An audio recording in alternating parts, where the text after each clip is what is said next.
ఎంత ప్రహృష్టతనిస్తున్నాడు ఒక్క సూర్యుడు, ఎంత మందికి ఆనందాన్ని ఇస్తున్నాడు. రోగంలో ఉన్న వాళ్ళకి రాత్రి వేళ నిద్ర పట్టదు, బాధ ఎక్కువ అవుతుంది.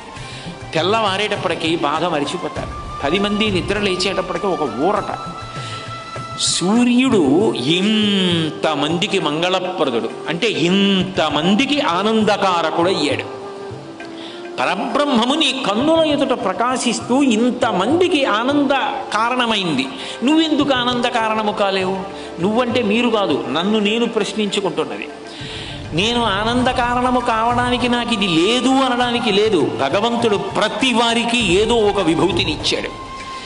ఏదీ కాకపోతే నా దగ్గర ఏదో వాళ్ళని ఆదుకోవడానికి డబ్బు లేదండి, లేకపోతే నాకు చదువు లేదండి, లేకపోతే నాకు అధికారం లేదండి అనవలసిన పని లేదు. భగవంతుడు అందరికీ కూడా ఇచ్చినటువంటి అమూల్యమైనటువంటి విభూతి వాక్కు.